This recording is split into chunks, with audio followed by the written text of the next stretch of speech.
हाथ का लिखा ज्योतिष पढ़े, वेद पढ़े मन लेख, चेहरे का लिखा मां पढ़े और मन का पढ़े महादेव। हर हर महादेव, जय श्री राम। देखो प्यारे बच्चों, आप कपड़े जो पहनते हैं उनका आविष्कार किसने किया, वो बनते कैसे हैं। अगर मैं आपसे कहूं कि आप बिना लोहे के मकान खड़ा करके दिखाएं तो क्या आप बना सकते हैं? देखो भविष्य में आप में से ही वैज्ञानिक बनेंगे, कुछ इंजीनियर बनेंगे, कुछ डॉक्टर बनेंगे, कुछ मजदूर बनेंगे, कुछ सिपाही बनेंगे, कुछ सरकारी दामाद बनेंगे, कुछ सरकारी बहुएं बनेंगी और कुछ गुंडे मवाली भी बनेंगे और कुछ बेरोजगार। और क्या कह रहे हो, बेरोजगारों की संख्या ज्यादा रहेगी? नहीं, देखो बेरोजगारी कुछ नहीं होती, बंदे में दम होना चाहिए कमाने का। समझ गए बच्चे? तो क्या करना है, ये बिना लोहे के मकान बनाना आपने बना सकते हैं। आप क्या बिना सरिये के छत लगा सकते हैं, छत का निर्माण कर सकते हैं? नहीं। उसी के बारे में आज हम चर्चा करने जा रहे हैं। देखो बुनकर, लोहा बनाने वाले और फैक्ट्री मालिक कौन थे? हम कपड़ा और लोहा व इस्पात उद्योग, इन दो उद्योगों का विशेष अध्ययन करते हुए देखेंगे कि ब्रिटिश शासन के अंतर्गत भारतीय कारीगर और उद्योगों की दशा क्या थी। आधुनिक विश्व में औद्योगिक क्रांति की दृष्टि से ये दोनों ही उपयोग बहुत महत्वपूर्ण है। सूती कपड़े की मशीन उत्पादन ने 19वीं सदी के ब्रिटेन को दुनिया का सबसे प्रमुख औद्योगिक राष्ट्र बना दिया था। सूती कपड़े की मशीन उत्पादन ने किसको? ब्रिटेन को।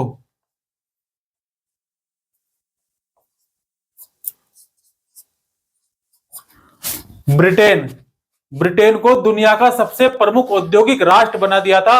और 1850 के दशक में जब ब्रिटेन का लोहा और इस्पात उद्योग भी पनपने लगा तो दुनिया का कारखाना कहलाने लगा। ब्रिटेन के औद्योगिकरण और भारत पर ब्रिटिश विजय और उपनिवेशीकरण में गहरा संबंध था। ईस्ट इंडिया कंपनी के व्यापारी हितों की रक्षा करने के लिए किस तरह भारतीय भूभागों पर कब्जे हुए और किस तरह व्यापार का ढांचा बदलता गया।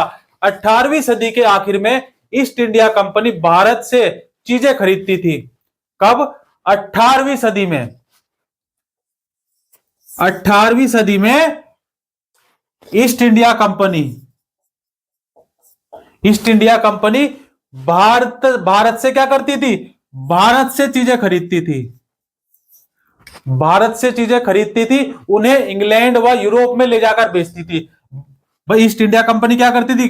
चीजें भारत से खरीदी और उन्हें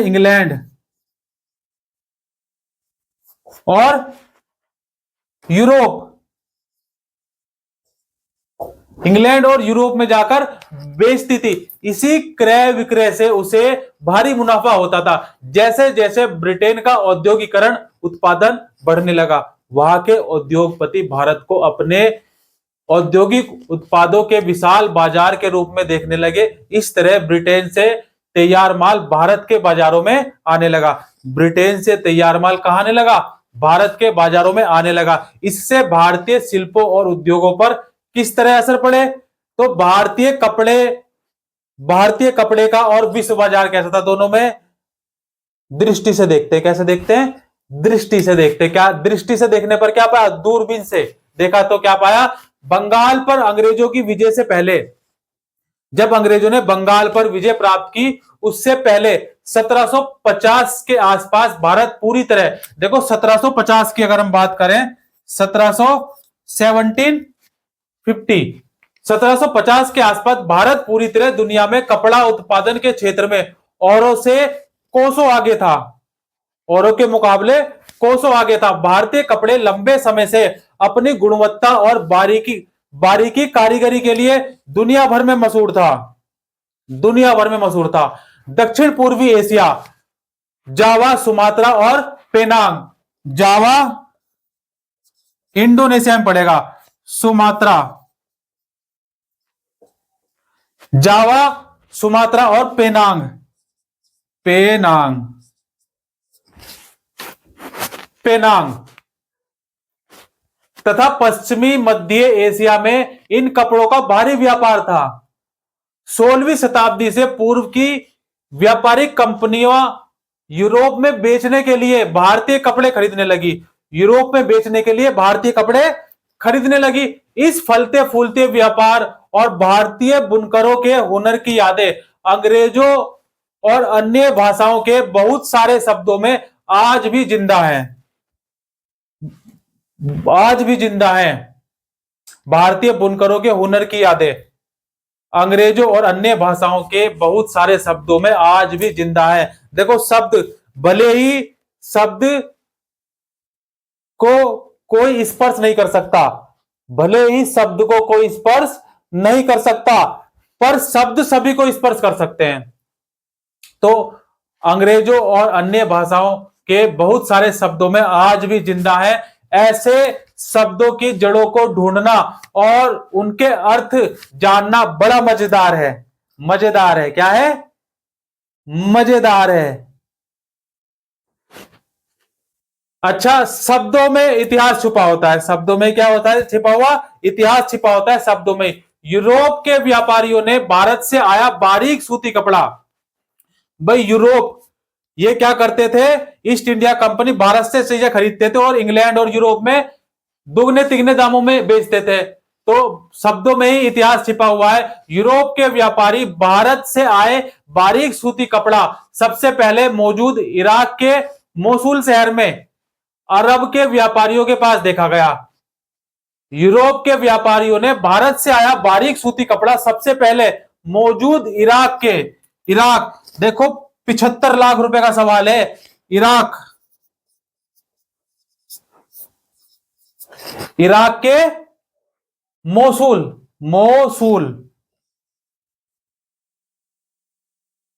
75 लाख रुपए का सवाल है बच्चे। कितने का? 75 लाख रुपए का सवाल है। अब देखो क्या होगा, ये जो आप पढ़ रहे हैं ना, इससे आप परीक्षा तो पास कर लेंगे 8वीं कक्षा की, लेकिन जब आप आगे सरकारी दामाद या सरकारी बहू बनने की तैयारी करेंगे तो उसमें देखो क्वेश्चन पूछ जाते हैं, उसमें लिखना नहीं आता है। लिखने वाली प्रतियोगिताएं भी होती हैं बच्चे, लेकिन वनडे एग्जाम भी होते हैं, उसमें आप एक एग्जाम देंगे और सरकारी नौकरी आराम से पा सकते हैं, लेकिन मेहनत बहुत करनी पड़ती है, पत्थर तोड़ मेहनत। कैसी मेहनत? पत्थर तोड़ मेहनत करनी पड़ती है। और भारत से आया बारीक सूती कपड़ा सबसे पहले मौजूदा इराक के मोसुल शहर में, शहर है ये, क्या है ये?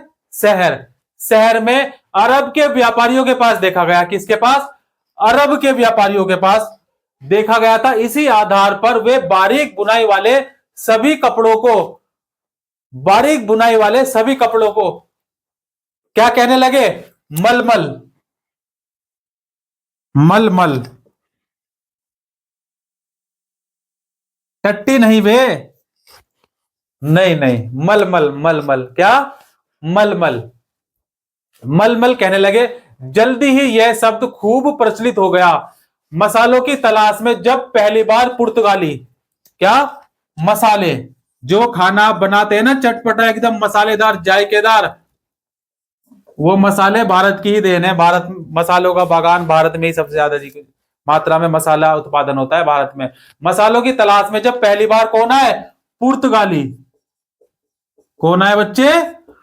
पुर्तगाली भारत आए तो उन्होंने दक्षिण पश्चिम के केरल के तट पर कालीकट बंदरगाह पर, कौन सा? कालीकट कहां पड़ेगा? केरल। देखो केरल में कौन आया था? वास्को डी गामा 1498 में सबसे पहले आया था। कौन आया था? वास्को डी गामा 1498 में आया था। तो पुर्तगाली जब भारत आए, उन्होंने दक्षिण पश्चिम भारत के केरल के तट पर कालीकट बंदरगाह पर क्या डाल लिया? अपना डेरा जमा लिया। यहां से वे मसालों के साथ साथ सूती कपड़ा भी ले जाते थे, सूती कपड़ा भी ले गए। कालीकट से निकले शब्द को केलिको कहने लगे। कालीकट से निकले शब्द को क्या कहने लगे? कैलिको कहने लगे। बाद में हर तरह के सूती कपड़े को कैलिको ही कहा जाने लगा। ऐसे बहुत सारे शब्द हैं जो पश्चिमी बाजारों में भारतीय कपड़ों की लोकप्रियता की कहानी को बताते हैं या कहते हैं। आप एक ऑर्डर बुक का पन्ना देख सकते हैं। ऑर्डर बुक क्या होती है? ऑर्डर बुक, ऑर्डर कर दिया बुक में और ऑर्डर बुक हो गया। भारतीय कपड़ों की लोकप्रियता की कहानी कहते हैं। आप एक ऑर्डर बुक का पन्ना देख सकते हैं जिसे 1730 में ब्रिटिश ईस्ट इंडिया कंपनी ने कलकत्ता स्थित अपने नुमाइंदों के पास भेजा था। कलकत्ता में स्थित जो उनके नुमाइंदों के पास उन्होंने भेजा था 1730 में। लिख नोट कर लो 1730। वही के मुताबिक उस साल कपड़े के 5,79,000 थान का ऑर्डर मिला था। यदि आप इसी बही के पन्नों को पलटते हैं तो पता चलता है कि उनमें सूती और रेशम कपड़ों की 98 किस्मों का जिक्र किया गया। कितनी? 98 किस्मों, 98 किस्मों का जिक्र किया गया। यूरोपीय व्यापारी उन्हें पीस गुड्स कहते थे। क्या कहते थे यूरोपीय व्यापारी? Piece goods. इकोनॉमिक्स का पार्ट है बच्चे ये। अगर कोई इकोनॉमिक्स वो क्या बोलते हैं उसको, क्या बोलेंगे बच्चे? गुड्स किस विषय का शब्द है? गुड्स। सामान को क्या कहते हैं? गुड्स कहते हैं। मुझे नहीं मालूम बच्चे, देख लेना आप। मालूम है लेकिन क्या है ना, टंग पे नहीं आ रहा।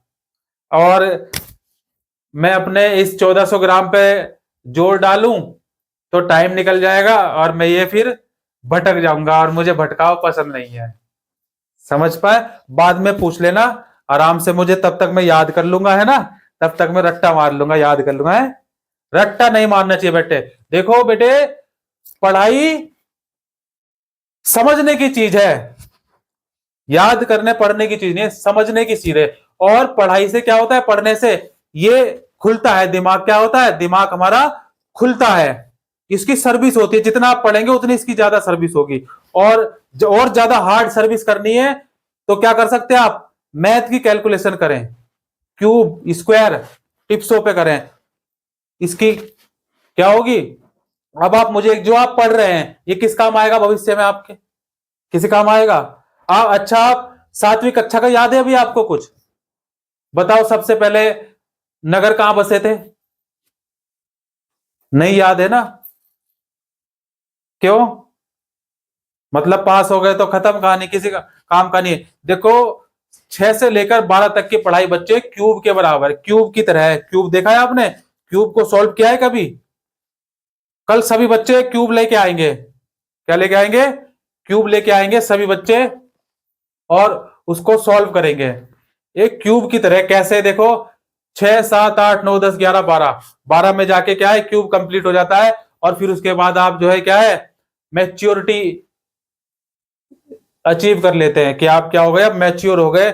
आप डिसाइड कर सकते हैं कि मुझे इन फ्यूचर क्या करना है, किस फील्ड में जाना है, क्या करना है। वैसे तो 10वीं से ही डिसाइड हो जाता है, लेकिन फिर भी 12वीं से जो है कुछ सरकारी एग्जाम 10वीं पास करने के बाद भी क्वालिफाई कर सकते हैं। कुछ 12वीं के बाद होते हैं, कुछ ग्रेजुएशन और फिर कुछ पीजी। क्लियर हो गई बच्चे? तो इस क्यूब को क्या है? आपने सॉल्व करना है। और ये क्यूब 6 साल में, पढ़ाई के हिसाब से देखें हम तो 6 साल में होता है, लेकिन आप कितने दिन में कर लेंगे? जब तक आप मेरे पास आएंगे 1 साल में करा दूंगा मैं आपको।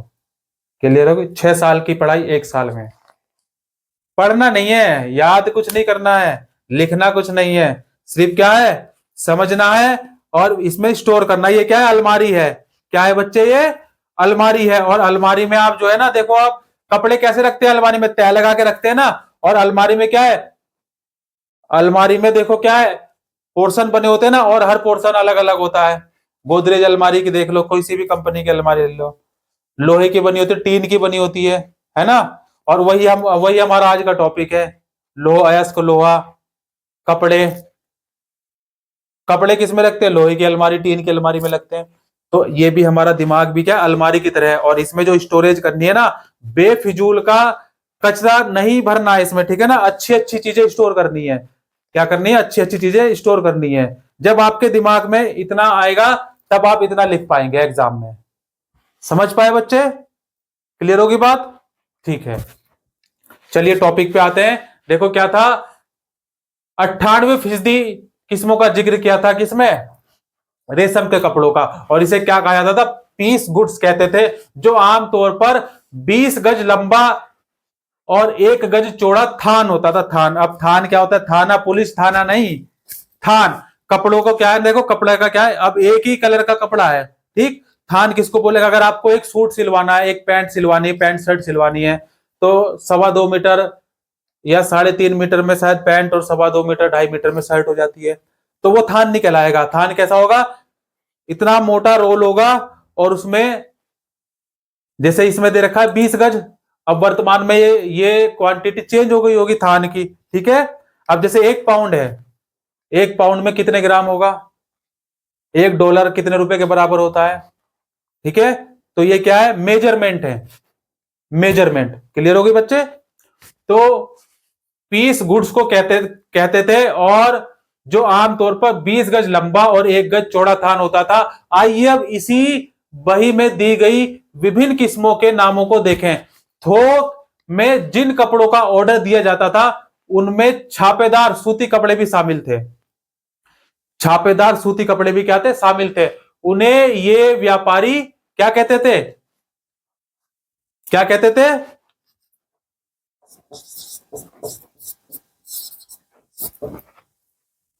सिंज कहते थे। कोसा या खस्सा या बंडाना, बंडाना कहते थे। क्या आप जानते हैं कि अंग्रेजों का सीट शब्द कहां से आया है? जी हां, यह हिंदी के छीट शब्द से निकला है। किससे निकला है? यह हिंदी के छीट। अभी देखते हैं ना, आप छीट के कपड़े पहनते हैं, सूट लड़कियां पहनती हैं, और शर्ट कपड़े, शर्ट जो है लड़के पे छीट, उस पे क्या छीट छीट पड़ी होती है।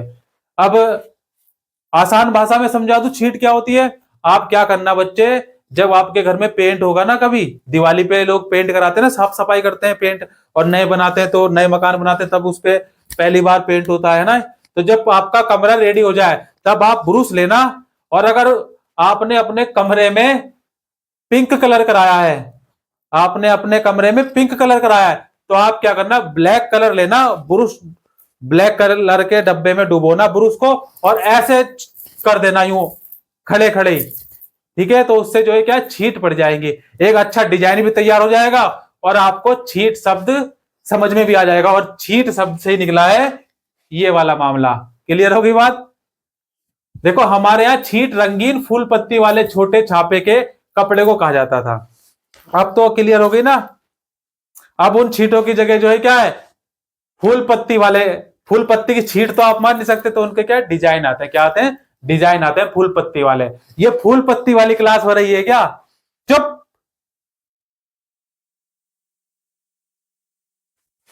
फूल पत्तियों वाले छोटे छापे के कपड़े को कहा जाता था। और 1680 के दशक में इंग्लैंड और यूरोप के छापेदार भारतीय सूती कपड़े की जबरदस्त मांग पैदा हो चुकी थी। आकर्षक फूल पत्तियों, बारीक रेशे और सस्ती कीमत की वजह से भारतीय कपड़े का एक अलग ही रुतबा था, एकदम वीआईपी।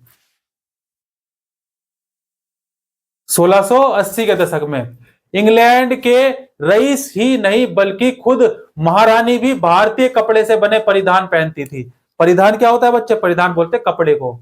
सैया बोलते हैं ना, सैया किसको बोलते हैं? बिस्तर को। और परिधान कपड़े। तो महारानी भी खुद भारतीय कपड़ों से बने परिधान कपड़े पहनती थी। बडाना शब्द का इस्तेमाल गले या सिर पर पहनने वाले चटक रंग के छापेदार गुलबंद के लिए किया जाता था। बडाना शब्द का इस्तेमाल किसके लिए? गले या सिर पर पहनने वाले चटक रंग के छापेदार गुलबंद के रूप में किया जाता था। यह शब्द हिंदी के बांधना शब्द से निकला है। किससे निकला है? बांधना शब्द से निकला है। इस श्रेणी में चटक रंग वाले ऐसी बहुत सारी किस्म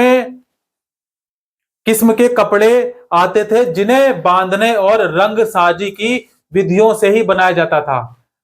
वहीं से कई दूसरी तरह के कपड़े का भी जिक्र किया है जिसका नाम उनके जन्म स्थान के अनुसार लिखा गया है। कासिम बाजार, पटना, कलकत्ता, उड़ीसा, चारपुर आदि हैं। और यूरोपीय बाजार में भारतीय कपड़ों को क्या हिसाब किताब था भाई। इन शब्दों के व्यापक प्रयोग से पता चलता है कि दुनिया के विभिन्न भागों में भारतीय कपड़े कितने मशहूर हो चुके थे। और यूरोपीय बाजार में भारतीय कपड़ा 18वीं सदी के शुरुआत तक आते आते भारतीय कपड़े की लोकप्रियता से बेचैन इंग्लैंड के ऊन व रेशम निर्माता भारतीय कपड़े के आयात का विरोध करने लगे। देखो 18वीं सदी की शुरुआत में तक आते आते क्या हुआ, भारतीय कपड़े की लोकप्रियता इतनी बढ़ गई थी कि इंग्लैंड के ऊन व रेशम निर्माता भारतीय कपड़े का आयात पर क्या विरोध करने लगे थे। इसी दबाव के कारण देखो कोई भी चीज होती है ना, आज विरोध किस चीज का होता है भाई, विरोध किस चीज का करते हैं लोग, जिनको वो क्रॉस नहीं कर सकते, जिनको कंपटीशन में क्या है वो हरा नहीं सकते, तो उनका क्या विरोध होना शुरू हो जाता है, विरोध करना लोग शुरू कर देते हैं। जिनको लोग हरा नहीं सकते उनका लोग विरोध करना शुरू कर देते हैं। समझ पाए बच्चे? तो विरोध करने लगे थे। इसी दबाव के कारण 1720 में ब्रिटिश सरकार ने इंग्लैंड के छापेदार सूती कपड़े छीट के इस्तेमाल पर पाबंदी लगाने के लिए एक कानून पारित कर दिया। विरोध करने लगे थे और 1720 में 1720 में क्या हुआ, ब्रिटिश सरकार ने इंग्लैंड में छापेदार सूती कपड़ों की छीट के इस्तेमाल पर क्या कर दिया, पाबंदी के लिए कानून पारित कर दिया। संयोगवश इस कानून को भी केलिको अधिनियम कहा जाता था। क्या कहा जाता था? केलिको अधिनियम। केलिको अधिनियम, केलिको अधिनियम, केलिको अधिनियम कहा जाता था। उस समय इंग्लैंड में नए नए कपड़े के क्या कारखाने खुल रहे थे। भारतीय कपड़ों के सामने लाचार अंग्रेज कपड़ा उत्पादक अपने देश में भारतीय कपड़ों के प्रवेश पर पूरी पाबंदी चाहते थे ताकि पूरे इंग्लैंड में केवल उन्हीं का कपड़ा बिके। पूरे इंग्लैंड में केवल उन्हीं का कपड़ा बिके। उस समय इंग्लैंड में नए नए कपड़ा कारखाने खुल रहे थे देखो। और इस क्रम में इंग्लैंड की सरकार ने सबसे पहले कैलिको छपाई उद्योग को सरकारी संरक्षण में विकसित किया। सरकारी संरक्षण में क्या किया? विकसित किया। अब सफेद मलमल या बिना मांड वाले कोरे भारतीय कपड़े पर इंग्लैंड में ही भारतीय डिजाइन छापे जाने लगे। इंग्लैंड में ही भारतीय डिजाइन छापे जाने लगे। देखो समझ पाए बात? नहीं समझ पाए? देखिए जैसे क्या है, आप किसी दुकान पर गए, आप नाई की दुकान पर काम करने गए बाल काटने की, कि भाई आप क्या फ्रेशर हैं, नहीं आता आपको बाल काटना, और आप बाल काटना के लिए जो है उसके काम सीखने गए। अब 1 महीना 2 महीना 3 महीना 4 महीना साल भर आपको वो काम करते करते हो गया, और फिर आप क्या है अच्छी तरह बाल काटने लगे, डिजाइन वाले, है ना, डिजाइनदार बाल काटने आपने शुरू कर दिए। अब आप क्या मिस्त्री बन गए बाल काटने वाले। तो अब आपने क्या किया, आपने वहां से काम छोड़ दिया और अपनी दुकान खोल ली। आपने वहां से अपना काम छोड़ के क्या अपनी दुकान खोल ली। तो बिल्कुल ठीक ऐसे ही क्या किया इंग्लैंड में भी। देखो क्या हुआ, इंग्लैंड में जब इंग्लैंड में भारतीय कपड़ों की मांग बढ़ गई तो उन्होंने विरोध करना शुरू किया, और विरोध करना शुरू किया तो देखो क्या अब तक सीख गए भारतीय डिजाइन को बनाना। अब सीख गए भारतीय डिजाइन को बनाना तो भारतीय डिजाइन छापे जाने लगे इंग्लैंड में ही। भारतीय कपड़ों के साथ इस होड़ की वजह से इंग्लैंड में तकनीकी सुधारों की जरूरत दिखाई देने लगी। 1764 में 1764 में John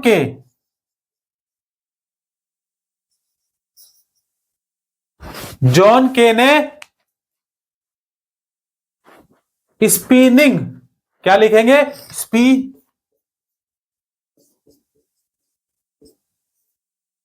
spinning jenny, spinning jenny का आविष्कार किया। क्या है ये?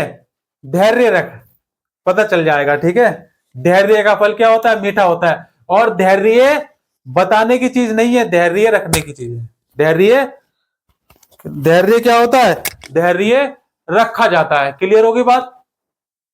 तो आविष्कार किया जिससे परंपरागत तकलियों की उत्पादकता काफी बढ़ गई। तकलियां, देखिए तकलिया, ये वो वाला टकला नहीं है, ठीक है ना, टकला नहीं है। कौन सी वो है ना, वो अक्षय कुमार है ना उसमें, नाम याद नहीं आ रहा मुझे। तकलियों की उत्पादकता काफी बढ़ गई। 1786 में रिचर्ड, 1786, 1786, 1786 में रिचर्ड आर्कराइट,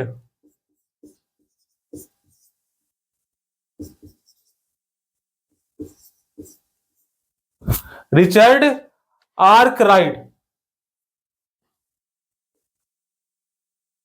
आर्कराइट ने क्या किया? देखो, इसने इसने भाप का इंजन,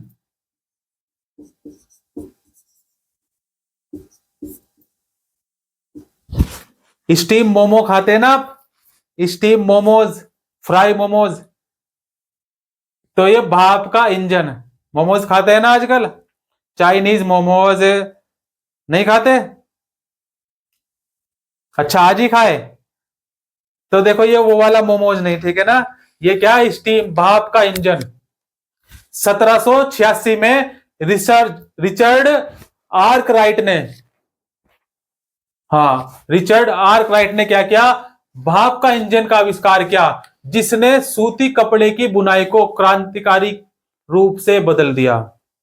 अब देखो, इस भाप के इंजन से क्या क्या बदलाव आए। अब बहुत सारा कपड़ा बेहद कम कीमत पर तैयार किया जा सकता था, क्योंकि मेन पावर क्या होगी, कम होगी, और काम जल्दी होने लग गया, काम जल्दी होने लग गया। इसके बावजूद दुनिया के बाजारों पर भारतीय कपड़े का दबदबा 18वीं सदी के आखिर तक बना रहा। डच, फ्रेंच, ब्रिटिश और अन्य यूरोपीय व्यापारी कंपनियों ने इस व्यापार से बेहिसाब मुनाफा कमाया। ये कंपनियां भारत आकर चांदी के बदले सूती और रेशमी कपड़े खरीदती थी। देखो, ये जो कंपनियां व्यापार से बेहिसाब मुनाफा कमाया, बेहिसाब, जिसकी कोई हद नहीं। तो ये कंपनियां भारत आकर चांदी के बदले क्या, सूती और रेशमी कपड़े खरीदती थी। जब ईस्ट इंडिया कंपनी को बंगाल की राजनीतिक सत्ता मिल गई थी, तो उसे भारतीय चीजें खरीदने के लिए चांदी मांगने की जरूरत नहीं रही। जब ईस्ट इंडिया कंपनी को राजनीतिक सत्ता मिल गई बंगाल में, तो उसे भारतीय चीजों को खरीदने के लिए चांदी मांगने की जरूरत नहीं रही। क्यों? क्योंकि देखो, इसके बाद तो ईस्ट इंडिया कंपनी भारत में ही किसानों और जमींदारों से राजस्व इकट्ठा करके उस पैसे से ही कपड़ा खरीद लेती थी। अब एक बात मुझे बताओ प्यारो, हमारे भारत में क्या अंग्रेज पैदा हुए? नहीं, बाहर से आए, है ना। तो क्या मालिक थे यहाँ के, पहले से ही रजिस्ट्री थी उनके उनके अंग्रेजों के खानदानी या पुश्तैनी जमीन थी इंडिया में, भारत में हमारे? नहीं ना, आए, बाहर से आए, और देख लो, अब टैक्स भी लगाया, काम भी करा, नौकर भी बनाया, है ना। ये हमारे भारतीयों की क्या खासियत है? ताली बजाओ। तो ईस्ट इंडिया कंपनी भारत से ही किसानों और जमींदारों से राजस्व इकट्ठा करी और उसी पैसे से कपड़ा खरीद लेती थी। पहले क्या था, चांदी का हिसाब किताब था। अब जरूरत ही नहीं चांदी, क्योंकि पैसा भी आपसे ही मिल रहा है और सामान भी आपसे ही खरीदा जा रहा है। अच्छा, बुनकर कौन थे? बुनकर, बुनकर, बुनकर देखो, आमतौर पर बुनाई का काम करने वाले समुदाय ही कारीगर होते थे। वे पीढ़ी दर पीढ़ी इसी हुनर को आगे बढ़ाते थे। बंगाल के ताती उत्तर भारत के जुलाहे और मोमिन दक्षिण भारत के साले व केलोलार व देवांग समुदाय बुनकरी के लिए क्या थे? प्रसिद्ध थे। सूत काटना कपड़ा उत्पादन का सबसे बड़ा चरण था। सूत काटना सबसे पहला चरण था। यह काम अधिकांश महिलाओं के जिम्मे रहता था। किसके जिम्मे रहता था? महिलाओं के जिम्मे रहता था और चरखा और तकली घर घर में पाए जाते थे। चरखा और तकली घर घर में पाए जाते थे। धागे को चरखे पर काट कर तकली पर लपेट दिया जाता था। चरखे पर काट कर तकली पर क्या है, लपेट दिया जाता था। जब कताई पूरी हो जाती थी तो बुनकर इस धागे से कपड़े बुनते थे। क्या बुनते थे? कपड़े बुनते थे। जब कताई पूरी हो जाती थी तो बुनकर इस धागे से क्या है, कपड़े बुनते थे। ज्यादातर समुदायों में बुनाई का काम पुरुष करते थे। बुनाई का काम कौन करते थे? पुरुष। और महिलाओं की जिम्मेदारी क्या थी? सूत काटना। रंगीन कपड़ा बनाने के लिए रंगरेज इस धागे को रंग देते थे। रंगरेज क्या करते थे? इस धागे को रंग देते थे। छपाईदार कपड़ा बनाने के लिए बुनकरों को चिप्पीगर नामक माहिर कारीगरों की जरूरत होती थी, जो ठप्पे से छपाई करते थे। किससे करते थे? ठप्पे से छपाई। आज का अभी देखो, आपने ठप्पा देखा है? नहीं देखा? पोस्ट ऑफिस जाना आप, पोस्ट ऑफिस में आज भी जो है ठप्पे वाली स्टैंप का इस्तेमाल किया जाता है। आज भी ठप्पे वाली। तो समझ पाए? क्लियर हो गई बात? अच्छा, प्रिंटिंग प्रेस का आविष्कार किसने किया था? प्रिंटिंग प्रेस का आविष्कार किसने किया था? प्रिंटिंग प्रेस पता है किसी को? एक लॉलीपॉप का सवाल है ये। एक लॉलीपॉप का सवाल है। प्रिंटिंग प्रेस का आविष्कार किसने किया था? जो बताएगा वो क्लास के बाद एक लॉलीपॉप लेगा मेरे से।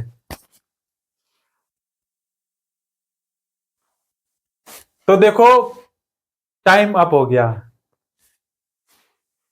गुटेनबर्ग ने किया था प्रिंटिंग प्रेस का आविष्कार। किसने किया था? गुटेनबर्ग ने किया था प्रिंटिंग प्रेस का आविष्कार।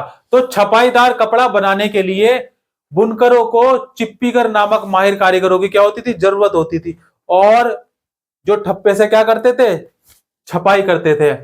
हथकरघाओं पर होने वाली बुनाई और उससे जुड़े व्यवसायों से लाखों भारतीयों की रोजी रोटी चलती थी।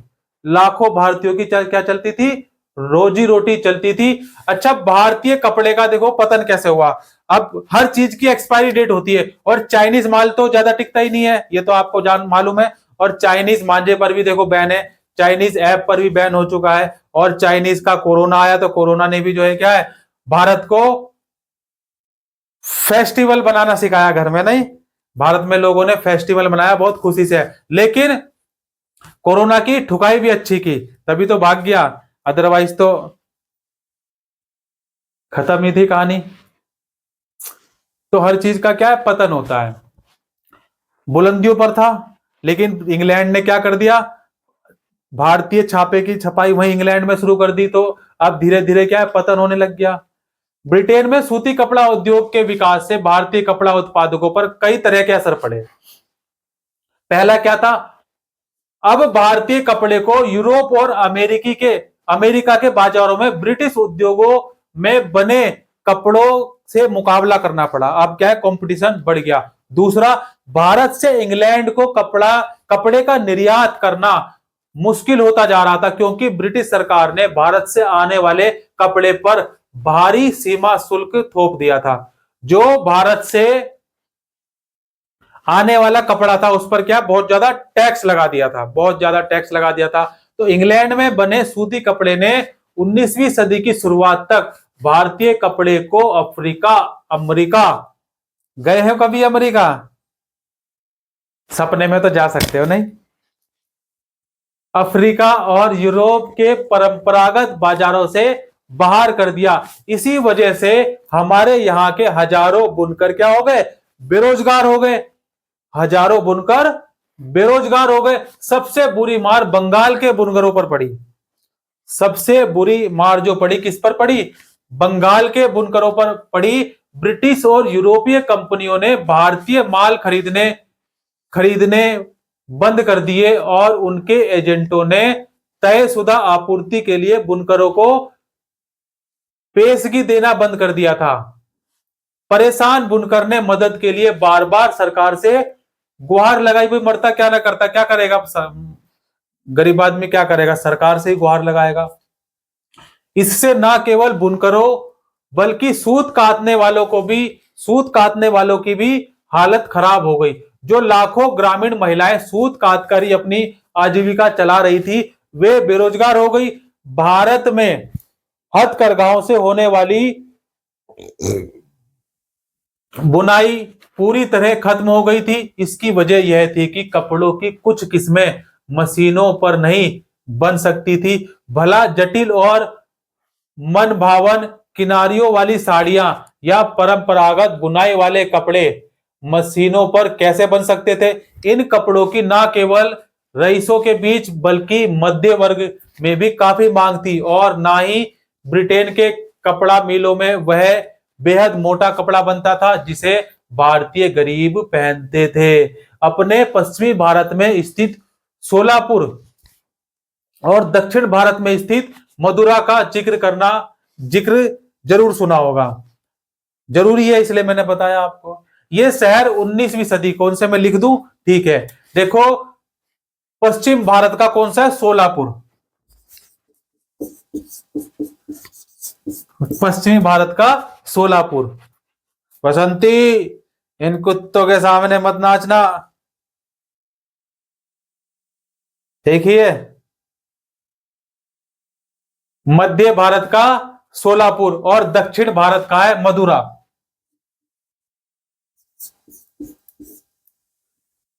मदुरा का जिक्र जरूर सुना होगा।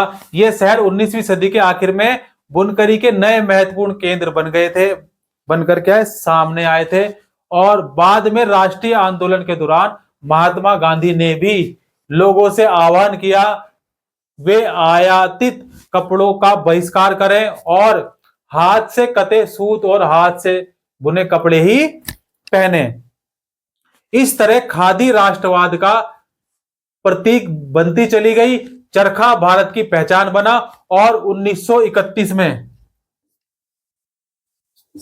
1931 में उसे क्या किया? भारतीय राष्ट्रीय कांग्रेस के तिरंगे झंडे की बीच वाली पट्टी में जगह दे दी गई। आजीविका के साधन गवा चुके बुनकरों और सूत काटने वालों का क्या हुआ? देखो जो बीच में आप झंडा देखते ना अपना तिरंगा, अच्छा हमारे भारतीय झंडे का डिजाइन किसने तैयार किया है? एक एल्पेनलीबे का सवाल है ये, ठीक है ना? जो बताएगा उसको एक एल्पेनलीबे मिलेगी। एल्पेनलीबे, बताओ हमारे भारतीय झंडे का डिजाइन किसने तैयार किया था? पिंगली वेदई। क्या नाम है उसका? पिंगली वेदई ने हमारे भारतीय झंडे का क्या है, डिजाइन तैयार किया था। और हमारे झंडे का अनुपात कितना है? झंडे का अनुपात कितना है? अनुपात, साइज नहीं मालूम? कितने शर्म की बात है, मैं भी नहीं बताऊंगा। चुल्लू भर पानी में डूब मर।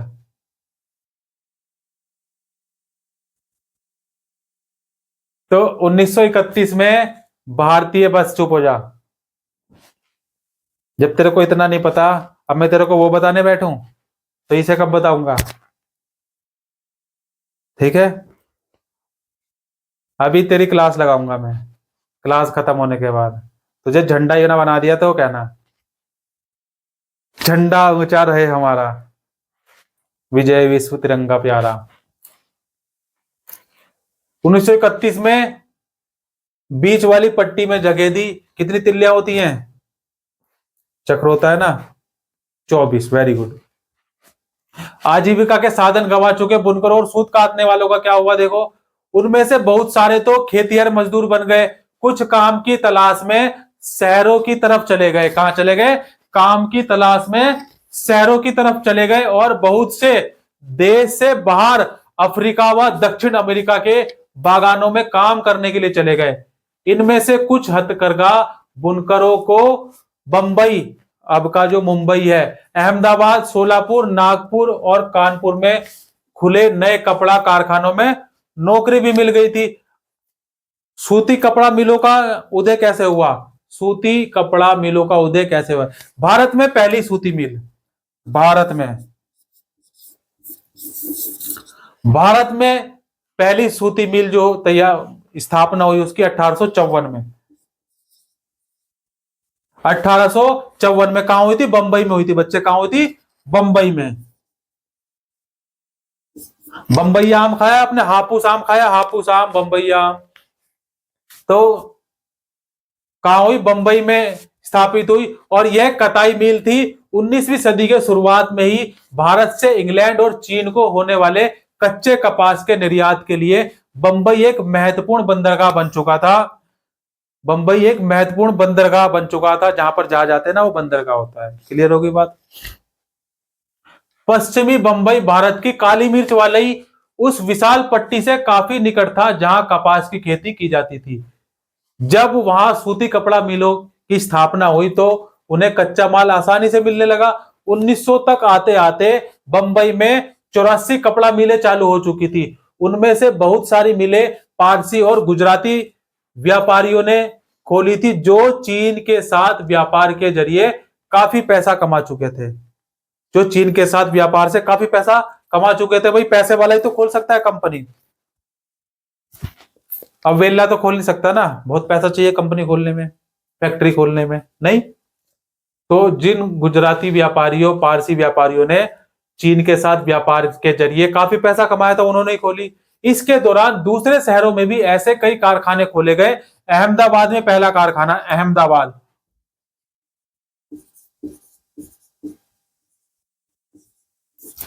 अहमदाबाद में पहला जो कारखाना खोला वो खुला 1861 में। कब खुला? 1861, 1861 में खुला। अगले ही साल संयुक्त प्रांत स्थित कानपुर में भी एक कारखाना खुल गया। सूती कपड़ा मिलों की बढ़ती संख्या के कारण मजदूरों की मांग बढ़ने लगी, मजदूरों की मांग बढ़ने लगी और हजारों गरीब काश्तकार, दस्तकार और खेतिहर कामगार कारखानों में काम करने के लिए शहरों की ओर तरफ जाने लगे। काम करने के लिए क्या है? शहरों की तरफ जाने लगे। क्लियर होगी बात? हल्ला मत करो यार। हजारों गरीब काश्तकार कहां जाने लगे? कारखानों में काम करने की तरफ के लिए बढ़ने लगे। और प्रारंभिक कुछ दशकों में भारतीय कपड़ा कारखानों को बहुत सारी समस्याओं से जूझना पड़ा। सबसे पहली समस्या तो यह थी कि इस उद्योग को ब्रिटेन से आए सस्ते कपड़े का मुकाबला करना था। सबसे बड़ी चुनौती क्या थी? इस उद्योग को ब्रिटेन से आए सस्ते कपड़े का मुकाबला करना था। ज्यादातर देशों में सरकारें आयातित वस्तुओं पर सीमा शुल्क लगाकर अपने देश में औद्योगिकरण को बढ़ावा देती हैं। इससे प्रतिस्पर्धा खत्म हो जाती है और संबंधित देश के नवजात उद्योगों को संरक्षण मिलता है। परंतु औपनिवेशिक भारतीय सरकार ने स्थानीय उद्योगों को आमतौर पर इस तरह की सुरक्षा नहीं दी। लिहाजा भारत में औद्योगिक सूती वस्त्रोत्पादन की पहली बड़ी लहर प्रथम विश्व युद्ध के समय दिखाई दी थी। प्रथम विश्व युद्ध कब हुआ था बच्चे? प्रथम विश्व युद्ध, जब ब्रिटेन से आने वाले कपड़े की मात्रा में काफी कमी आ गई थी, तो सैनिक जरूरतों को पूरा करने के लिए भारतीय कारखानों से कपड़े का उत्पादन बढ़ाने की मांग की जाने लगी। समझ पाए बच्चे?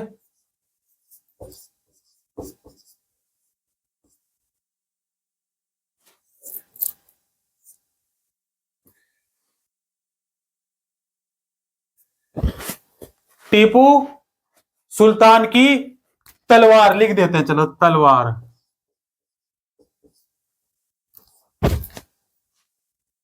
और वुड्स स्टील,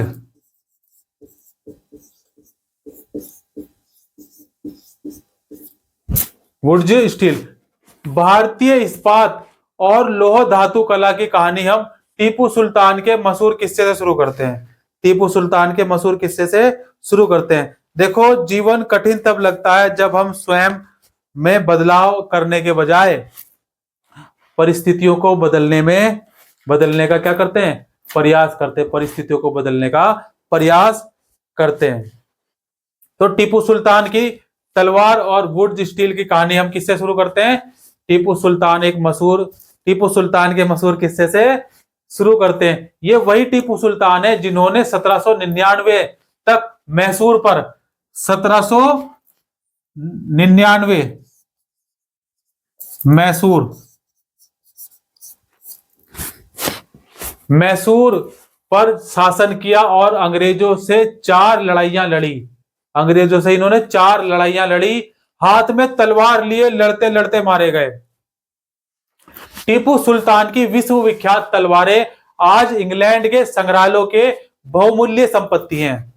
इंग्लैंड के संग्रहालयों की बहुमूल्य क्या है? संपत्ति है। देखो, जिस तरह बूंद बूंद से घड़ा भरता है, उसी तरह रोज रोज थोड़ा पढ़ने से सफलता प्राप्त होती है। उसी जिस तरह बूंद बूंद से घड़ा भरता है, कितने टाइम में भरेगा? ऐसा करियो बेटे, जब सुबह जो है ना, क्या करेगा, सुबह जब टट्टी जाएगा ना, तो क्या करियो, टट्टी में जो टोटी होती है ना, टोटी को बंद कर दियो, लेकिन थोड़ा सा खोल दो, जिससे वो बूंद बूंद जो है ना, उसमें पानी टपकता रहे, ठीक। और नीचे डब्बा लगा दियो, और फिर टाइम नोट कर लियो, ठीक है ना। घड़ा रखियो, चाहे बाल्टी रखियो, कुछ भी रखियो, ठीक है। और टाइम नोट कर लियो, और वेट करियो, फिर जब भर जाएगा वो टाइम नोट कर लियो, तुझे आंसर मिल जाएगा। समझ गया बच्चे? अब मुंह पे जो है ना, क्या चिंगम लगा ले।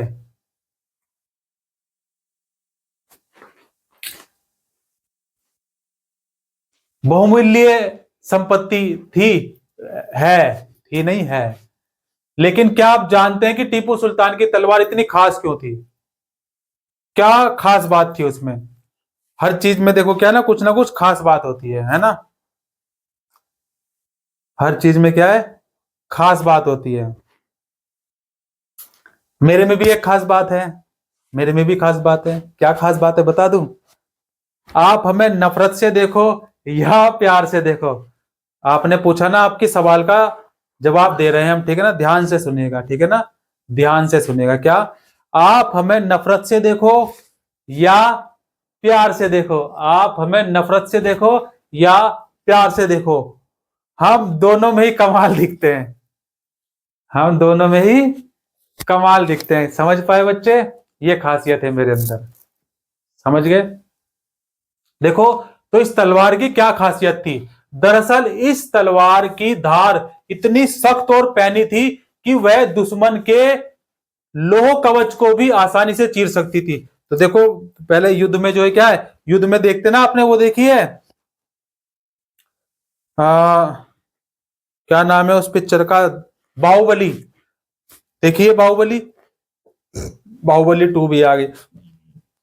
तो उसमें देखना, युद्ध में जो है ना, जो सेना कवच पहन के रखती है, वो कैसे होते हैं? लोहे के होते हैं, बहुत वजन वाले होते हैं। आप तो 5 किलो वजन लेके नहीं चल सकते 2 किलोमीटर, है ना। पैदल बिना वेट के नहीं चल सकते आप। चल लेंगे 5 किलोमीटर, कितने समय में चल लेंगे 5 किलोमीटर बिना वेट लिए ऐसे ही। तो वो कवच देखो लोहे का होता है। उस लोहे के कवच को भी क्या है, चीर सकती थी, इतनी धार उसकी पैनी थी, इतनी सख्त थी। इस तलवार से यह गुण, जो इस तलवार के गुण थे, क्या गुण था? गुण देखो क्या थे तलवार के। कार्बन की अधिक मात्रा वाली वुड्ज नामक स्टील, कार्बन की अधिक मात्रा वाली वुड्ज स्टील से पैदा हुआ था, जो पूरे दक्षिण भारत में बनाया जाता था। इस वुड्ज स्टील की तलवारें बहुत पैनी और लहरदार होती थी। इनकी यह बनावट लोहे में गड़े कार्बन के बेहद सूक्ष्म कणों से पैदा होती थी। टीपू सुल्तान की मृत्यु के 1 साल बाद, टीपू सुल्तान की मृत्यु के 1 साल बाद 1800 में मैसूर की यात्रा करने वाले, 1800 में किसने यात्रा की? 1800 में, 1800 में मैसूर की यात्रा करने वाले फ्रांसिस बुकानन,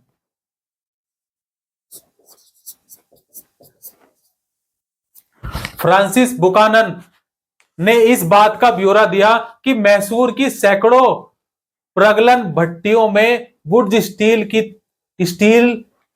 किस तरह बनाया जाता था। प्रगलन क्या होता है? एक विधि होती है, मेथड होता है। आपने, अगर आप जो है ना, क्या है, अगर कोई साइंस वाला बैठा है या साइंस वाला, तो देखो आप, याद तो नहीं है मुझे खैर, लेकिन नहीं, मतलब ये याद नहीं है कि कौन सी क्लास में है। समझ गए बच्चे? जबान को संभाल के बोला करो थोड़ा। ये नहीं मालूम किस कक्षा में है, लेकिन प्रगलन विधि आपकी जो है ना, या तो 10th में देख लेना, 11th या 12th, किसी ना किसी में मिल जाएगी आपको प्रगलन विधि। साइंस वाले जो है ना, साइंस वाले 10th में नहीं होगी सर, 11th में या 12th में, तब मैंने पढ़ी थी प्रगलन विधि। तो भट्टी की तरह, जैसे भट्टी होती है ना, चिमनी देखिए, चिमनी इस तरीके से होती है। तो प्रगलन भट्टियों में वुड स्टील किस तरह बनाया जाता था, देखो इसमें क्या स्टील बनाया जाता। इन भट्टियों में लोहे को काठ कोयले के साथ मिलाकर मिट्टी की छोटी छोटी हांडियों में रख दिया जाता था।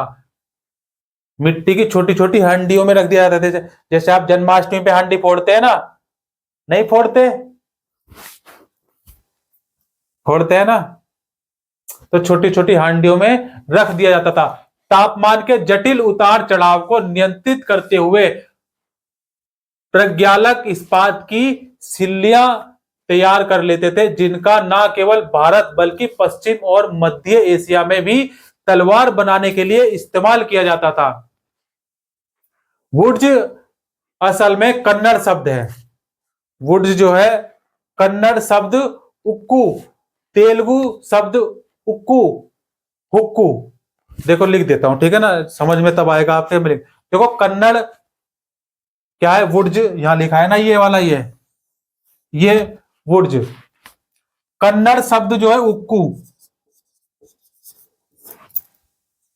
कन्नड़ शब्द हो गया, कन्नड़ शब्द उक्कू, और तेलुगु शब्द हुक्कू, हुक्कू कहां है ये,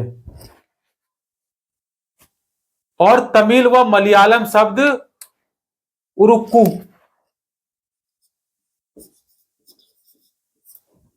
उरुक्कू आधा का भी लगा लेना है, ठीक है ना, उरुक्कू। समझ पाए, नहीं समझ पाए? यानी स्टील का ही बिगड़ा हुआ अंग्रेजी रूप है। आप समझ गए क्या है ये सब, सिर के ऊपर से जा रहा था, है ये समझ गए ना, ये सिर्फ समझाने के लिए था, ठीक है ना। भारतीय वुड्स स्टील ने यूरोपीय वैज्ञानिकों को काफी आकर्षित किया, जैसे आजकल करते हैं ना, पापा की परी परे भी करते हैं, ऐसा नहीं है, ठीक है ना। आकर्षण दोनों तरफ से होता है, ठीक, क्योंकि एक माइनस होता है, एक प्लस होता है, प्लस प्लस नहीं होगा, माइनस और प्लस ही होगा। तो काफी आकर्षित था। विश्व विख्यात वैज्ञानिक और बिजली व विद्युत चुंबकत्व का आविष्कार करने वाले माइकल फेराडे, किसकी बात करेंगे, माइकल जैक्सन। फिजिक्स में पढ़ते हैं आप फेराडे नियम, फिजिक्स में पढ़ते हैं ना फेराडे का नियम, दाएं हाथ का नियम, बाएं हाथ का नियम, पढ़ा आपने, पढ़ेंगे आगे जाके, जो साइंस साइड वाले साइंस लेंगे ना वो पढ़ेंगे फेराडे का नियम, बाएं हाथ का नियम, दाएं हाथ का नियम, दाया बाया। देखो दाएं बाएं में किसी को डाउट है, दाया किसको, दाएं को इंग्लिश में क्या बोलते हैं, बाएं को क्या बोलते हैं, आसान बता दूं, कभी नहीं भूल पाओगे। देखो बाया होता है बेकार, बाया क्या होता है, बेकार होता है, लेफ्ट साइड। क्यों, क्योंकि देखो जो लेफ्टी होगा उसका राइट हैंड बढ़िया नहीं चलेगा, और जो राइट हैंड होगा उसका लेफ्ट हैंड कम काम करेगा। तो बाया मतलब क्या होता है, बेकार, बाया मतलब बेकार, तो बाया बेकार लेफ्ट, दाया राइट। क्लियर होगी बात।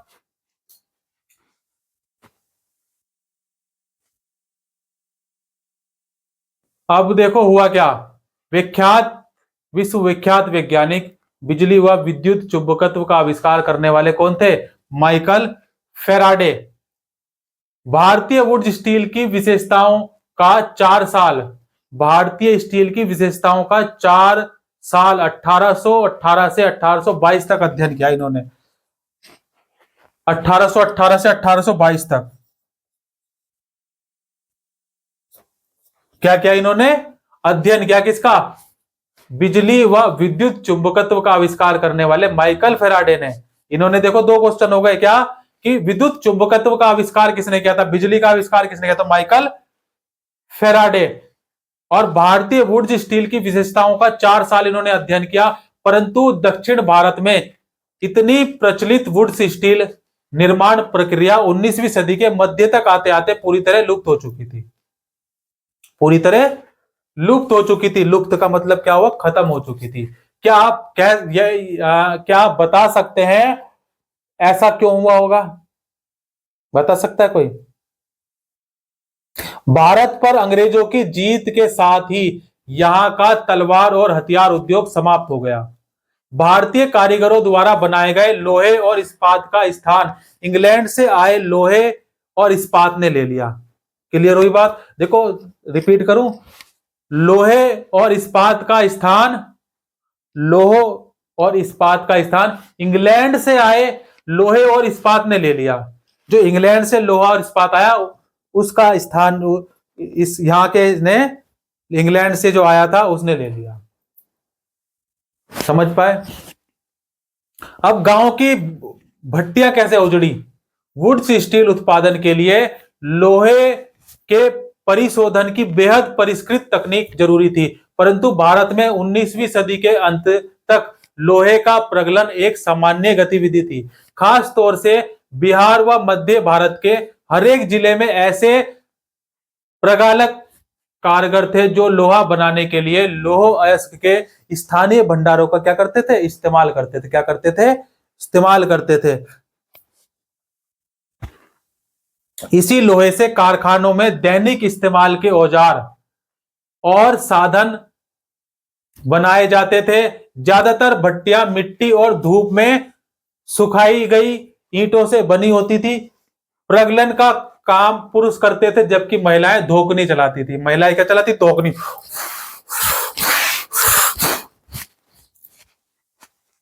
धोकनी चलाती थी। धोक दूं? अच्छा, जो जयपुर राजस्थान से बिलोंग करते हैं तो उसमें धोकनी धोकनी शब्द का अर्थ क्या होता है? धोकना। तो वे कोयले को लगातार दहकाने के लिए हवा फेंकती थी। क्या होती थी? यहां पर धोकने का मतलब क्या है? हवा। हवा फेंकना, फूंक मारना।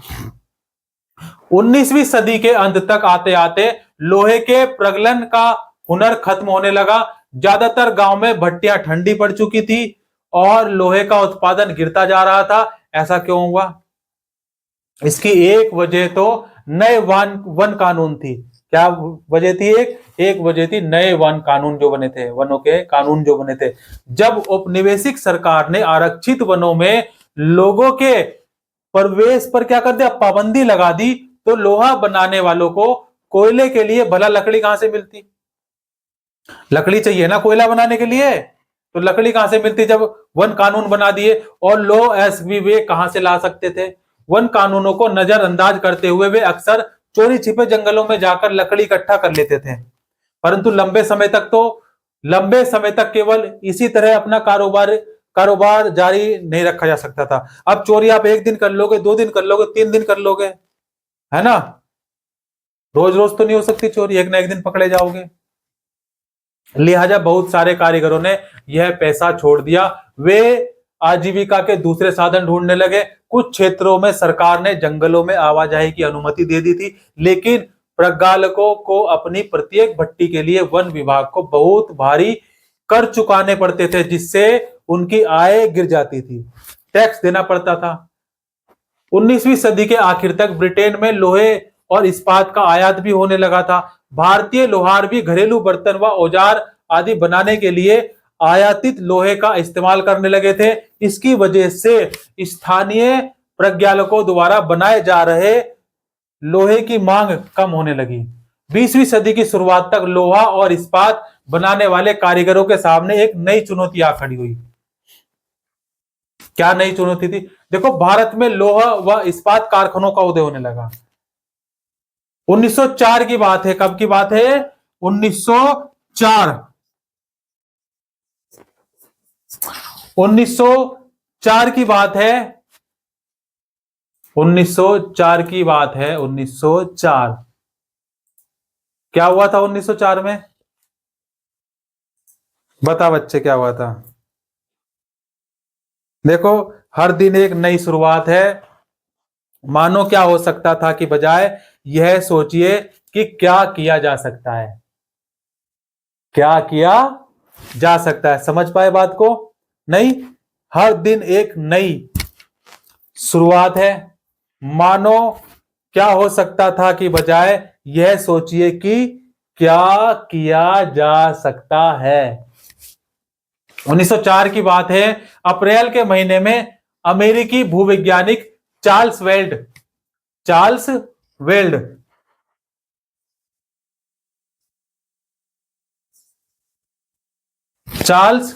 वेल्ड और जमशेद जी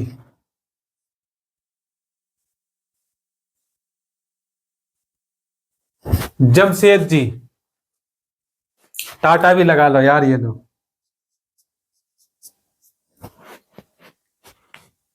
टाटा के सबसे बड़े बेटे दोराबजी टाटा छत्तीसगढ़ में लौह अयस्क के भंडार की खोजबीन करते घूम रहे थे। कौन? दोराबजी।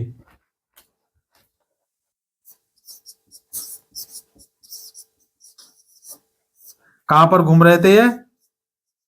छत्तीसगढ़। कहां घूम रहे थे ये? छत्तीसगढ़। छत्तीसगढ़ में घूम रहे थे खोजबीन करते हुए।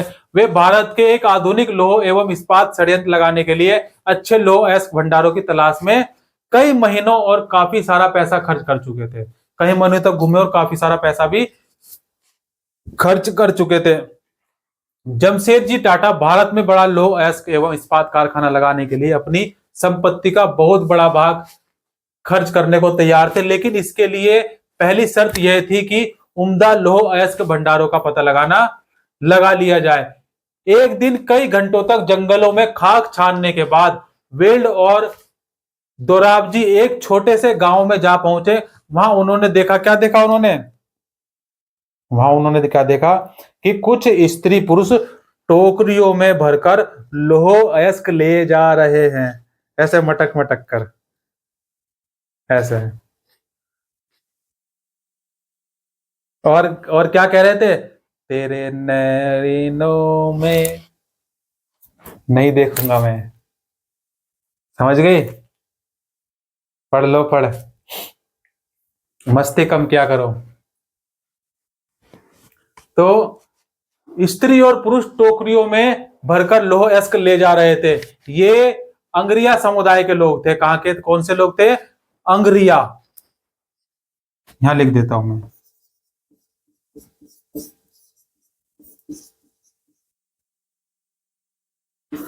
अंग्रिया समुदाय के लोग थे ये, जो स्त्री पुरुष थे। और जब उनसे पूछा गया कि वे अयस्क कहां से लाए हैं, तो उन्होंने दूर स्थित पहाड़ी की तरफ क्या कर दिया? उंगली उठा दी। क्यों? गूंगे थे हैं? वहां पर कि वहां से हम लाए हैं। वेल्स और दोराबजी घने जंगलों से होते हुए काफी देर बाद थककर उस पहाड़ी पर पहुंचे।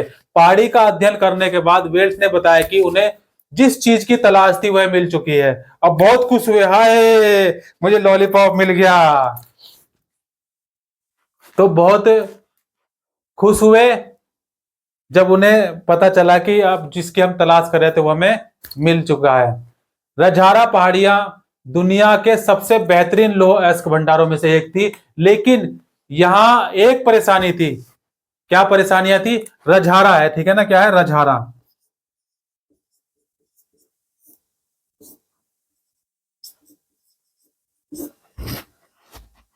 यहां परेशानी देखो क्या थी। परेशानी थी, यह सूखा इलाका था और कारखाना चलाने के लिए आसपास कहीं पानी नहीं था। लिहाजा कारखाना लगाने के लिए सही जगह के बारे में टाटा की तलाश जारी रही। अगरिया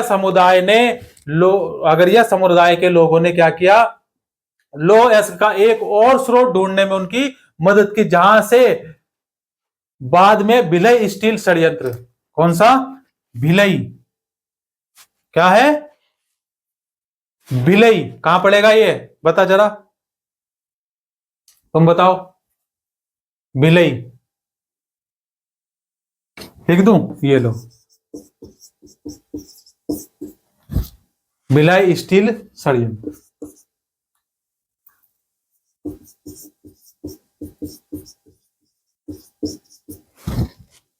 भिलई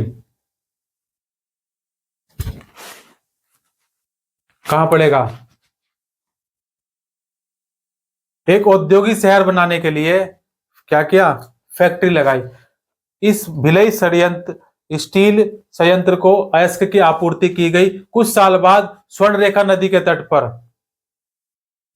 स्वर्णरेखा नदी के तट पर बहुत सारा जंगल साफ करके फैक्ट्री और एक औद्योगिक शहर बनाने के लिए जगह बनाई गई। इस शहर को कहा गया जमशेदपुर नाम दिया गया। क्या दिया गया नाम? जमशेदपुर नाम दिया गया। और इस स्थान पर लौह अयस्क भंडारों के निकट ही पानी भी उपलब्ध था। यहां समस्या क्या थी रजहारा में कि यहां पर बहुत सूखा था, पानी नहीं था।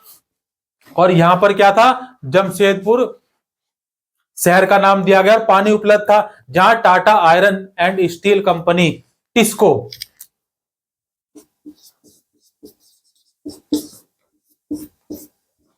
टिस्को नहीं टिस्को, कई बार परीक्षा में पूछा गया है ये क्वेश्चन, दांत मत दिखा।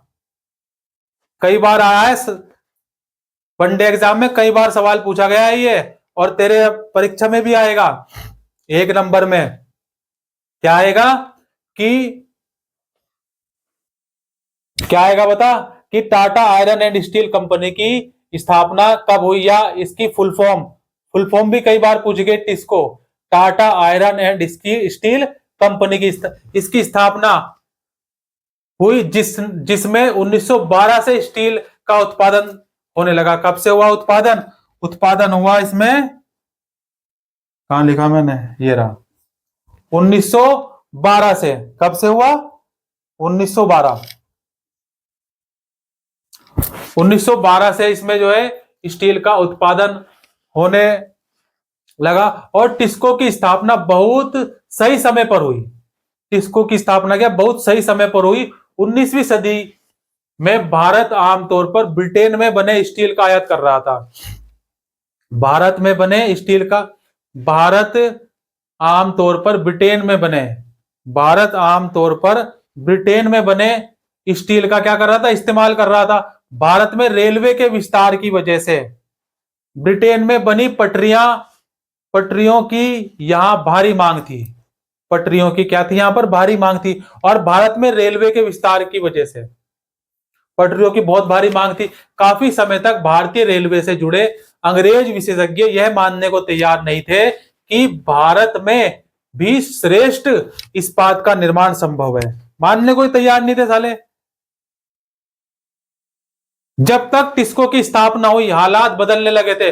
1914 में पहला विश्व युद्ध शुरू हुआ। 1914 में क्या हुआ? पहला विश्व युद्ध शुरू हुआ। ब्रिटेन में बनने वाले इस्पात को यूरोप में युद्ध संबंधी आवश्यकताओं को पूरा करने के लिए झोंक दिया गया। और इस तरह भारत आने वाले ब्रिटिश स्टील की मात्रा में भारी गिरावट आई। और रेलवे की पट्टियों के लिए भारतीय रेलवे टिस्को पर आश्रित हो गया। अब किस पर हो गया आश्रित? टिस्को पर।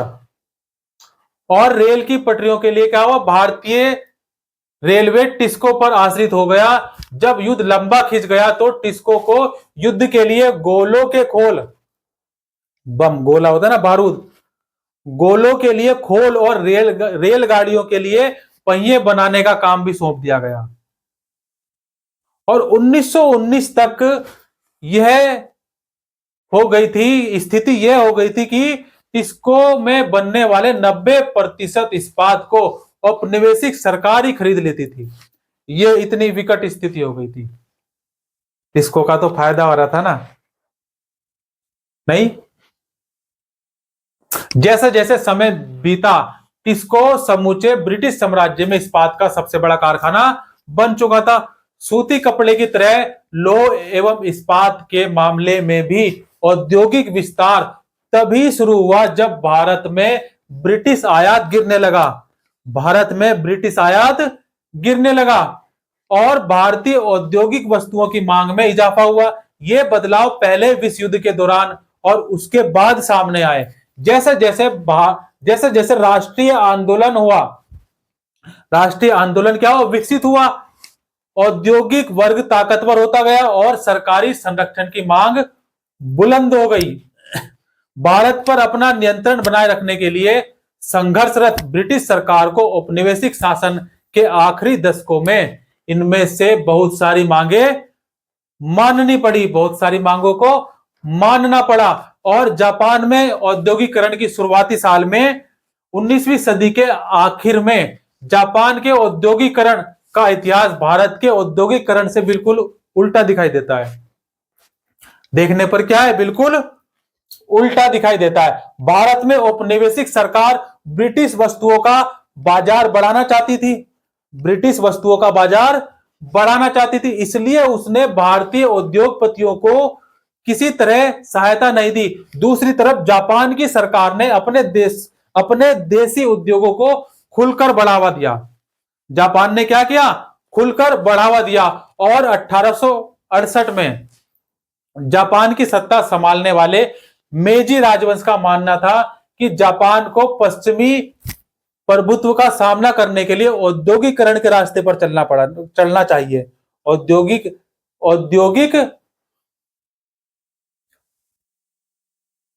औद्योगिकरण के क्या है, रास्ते पर चलना चाहिए। क्लियर हुई बात। और इसलिए उसने औद्योगिकरण को आगे बढ़ाने के लिए कई महत्वपूर्ण कदम उठाए।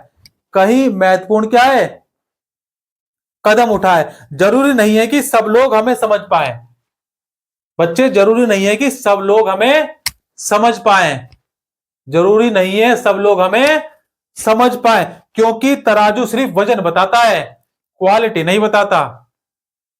तराजू सिर्फ वजन बताता है, क्वालिटी नहीं बताता। और क्वालिटी चेक किससे होती है? अब आप दूध की शुद्धता कैसे मापेंगे? देखो, दूध की शुद्धता नापने के लिए एक मेजरमेंट होता है। क्या होता है? लैक्टोमीटर। क्या होता है? लैक्टोमीटर। लैक्टोमीटर से आप दूध की शुद्धता माप सकते हैं। और इंसान की शुद्धता कैसे मापेंगे? कोई क्वालिटी तराजू क्वालिटी थोड़ी बता सकता है। इसी क्रम में डाक सेवाओं, टेलीग्राफ, रेलवे और वाष्प चालित जलपोतों का विकास किया गया और पश्चिम से नवीनतम तकनीक का आयात किया गया और उसे जापान की जरूरतों के हिसाब से ढाला गया। जापानी पेशेवरों को प्रशिक्षित करने के लिए विदेशी विशेषज्ञों को बुलाया गया, ट्रेनर बुलाए गए। निवेश के लिए सरकारी बैंकों से उद्योगपतियों को उदार शर्तों पर कर्ज दिए गए। सरकार ने पहले विशाल उद्योग शुरू किए और बाद में उन्हें सस्ती कीमत पर व्यावसायिक घरानों को बेच दिया। और भारत में औपनिवेशिक प्रभुत्व ने औद्योगिकरण के रास्ते में बाधाएं पैदा कर दी थी, जबकि जापान में विदेशी कब्जे के भय की वजह से ही औद्योगिकरण को बढ़ावा मिला था। लेकिन इसका एक अर्थ यह भी हो सकता था कि जापान का औद्योगिक विकास शुरू से ही उनकी सैनिक जरूरतों से जुड़ा हुआ था। सैनिक जरूरतों से जुड़ा हुआ था। किससे जुड़ा हुआ था? सैनिक जरूरतों से जुड़ा हुआ था। और आप हमें नफरत से देखो या प्यार से देखो, हम दोनों में कमाल के दिखते हैं। जय हिंद, जय भारत। फिर मिलते हैं। कुछ हर दिन क्या है, कुछ नया सीखें और कल फिर कुछ नया लेकर आएंगे। जय हिंद, हर हर महादेव, जय श्री राम।